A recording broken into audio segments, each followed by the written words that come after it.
kemudian Pak Mesak Ngirin, kami persilakan. Terima kasih pimpinan. Assalamualaikum warahmatullahi wabarakatuh. Yang terhormat pimpinan dan seluruh anggota DPRD Komisi 9, yang terhormat mitra Menteri Kesehatan Republik Indonesia. Kali ini mungkin saya agak slow sedikit. Mau dengar syukur, tidak mau dengar juga syukur. Ya, karena saya pesimis sekali karena mewakili rakyat Papua tapi jarang pernah didengar. Bagaimana rakyat yang hidup di pelantara di hutan sana mau dengar? Saya yang mewakili saja sebagai mitra aja nggak pernah didengar. Sayang ya jadi warga negara Republik Indonesia kalau saya saja nggak pernah didengar. Sehingga rakyat Papua, saya berjuang atas nama kalian, tapi nggak pernah didengar apapun yang saya ngomong. Bagaimana yang tinggal di hutan? Baik, saya langsung saja 1-2 poin saja. Pertama, terima kasih kepada Bapak Profesor Dr. Kadir sebagai PPSTM atas dukungannya. Walaupun ini belum ada, nanti jangka waktunya panjang sekali, tapi mewakili rakyat Papua saya sampaikan terima kasih untuk bagaimana pengembangan sumber daya manusia. Karena sumber daya manusia orang Papua jauh lebih maju, sehingga mereka bisa merasakan bagaimana pembangunan bersama Republik ini. Oleh karena itu, Pak Profesor, kita sambil menunggu ITKES ke depan kan jangka panjang. Oleh karena itu, saya mohon kepada Pak Profesor untuk Poltekkes Jayapura, dan di sini saya lihat memang pembelanjaan modal dari apa yang Bapak isi sini mungkin kecil, tapi prioritas itu yang pertama ya. Ini catatan. Pak Profesor mau dengar silakan, tidak juga silakan. Itu pertama. Yang kedua, Kesmas lagi nih. Terima kasih Ibu Dr. Kiran ya. Kali ini saya agak slow sedikit supaya jangan Ibu tegang ya. Karena program apapun yang saya sampaikan itu adalah mewakili rakyat Papua sekali lagi. Jadi kok kenapa sih rakyat Papua itu spesialis? Ya harus spesialis. Karena Indonesia tambah Papua itu suri mati di tengah-tengah hutan sana. Jadi harus ini Republik Indonesia harus bangga kalau Papua bersama dengan Republik ini. Itu sepakat nggak? Saya terima kasih sama anggota DPR RI yang mewakili orang Papua, sampaikan di ujung sana saudara saya, kebetulan juga ibu dia Indonesia Timur. Tapi saya mohon fraksi PAN ini juga harus dukung benar nih. Supaya rakyat Papua itu harus bagian dari NKRI, bagaimana kita memperjuangkan. Sedangkan saya sendiri nggak pernah didengar. Oke. Bu Dr. Kiran, saya hanya terima kasih saja apa yang saya sampaikan walaupun tidak signifikan yang Ibu menjawab di sini, tapi hanya saya sampaikan ucapan terima kasih saja. Mungkin Ibu, saya hanya menanyakan saja ada 1-2 poin yang saya catat di sini. Yang kemarin mungkin Ibu menjawab, tapi tidak semua yang Ibu jawab. Hanya sekecil saja pertanyaan saya. Ini di slide yang keberapa ini? 78 ya. Ini program yang Ibu diperjelaskan 78 itu tentang masalah gizi. Itu bagaimana itu sasarannya apa saja dan mekanismenya bagaimana? Jangan-jangan ini percetakan buku lagi Bu. Perlu penjelasan itu. Nomor 78. Satu. Yang kedua, ini slide yang Ibu bagi kemarin. Itu yang pertama. Yang kedua, di 84 tuh. Perlu penjelasan atas program ini juga. Kenapa ada dana sebesar ini 380 miliar 100% itu? Padahal ini di tahun lalu itu tidak ada.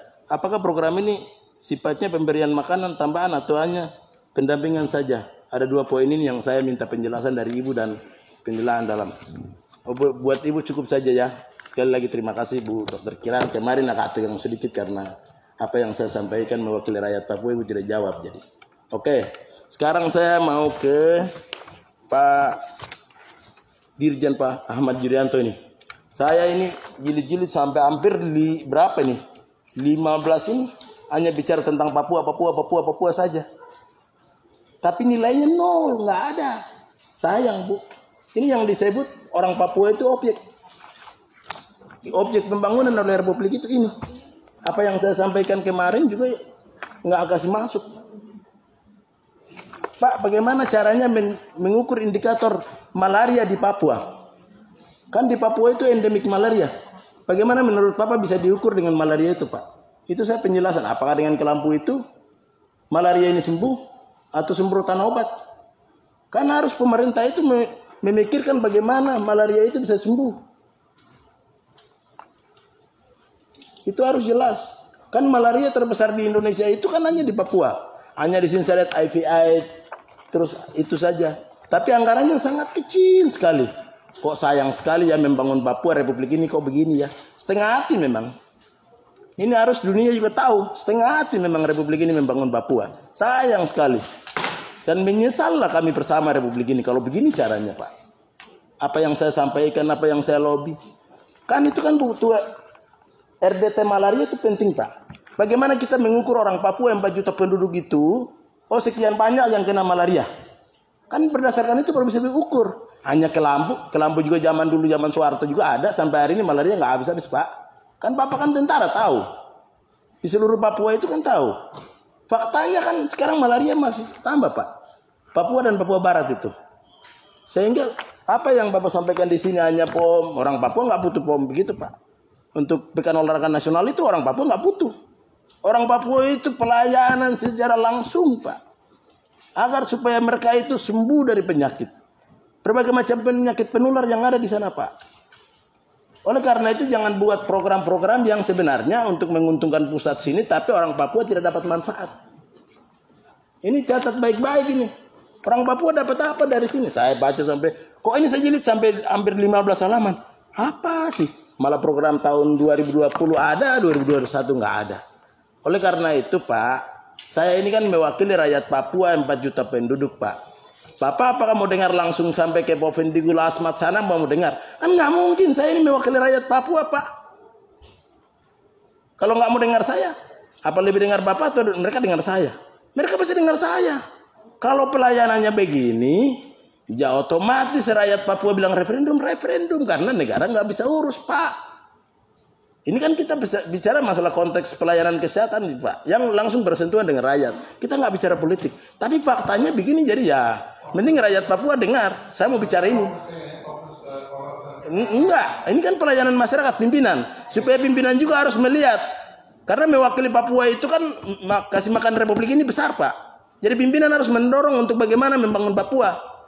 Kalau begini caranya kan, ya kita juga bicara. Kok kita harus diinjak-injak, kita harus diam? Kan nggak begitu. Oleh karena itu membangun kesehatan Papua, Pak, harus konsisten dan konsekuen. Jangan setengah hati. Saya, 2 kali 3 kali saya bicara RDP sekian-sekian kali, nggak pernah didengar. Terus Pak Presiden sampaikan bahwa kita akan membangun Papua. Loh, sekarang kan menjalankan program di bawah kan bapak-bapak ini, Pak. Presiden hanya mengambil kebijakan. Lalu kita mau sampaikan ke masyarakat apa? Bahwa pemerintah Republik Indonesia sedang bangun Papua. Kalau begini caranya dan nggak didengar saya juga. Jadi terima kasih Pak Ahmad. Coba apa yang saya sarankan itu, anggarannya juga kasih besarkan, tetapi juga apa yang saya kasih masuk itu kan masuk akal, Pak. Dan saya mau lihat RDP berikut, ini penjelasan lebih dalamnya harus ada itu. Saya pikir sudah ada, ternyata saya putar bolak-balik, nggak ada itu terus. Jangan gitu, Pak. Terima kasih pimpinan. Assalamualaikum warahmatullahi wabarakatuh.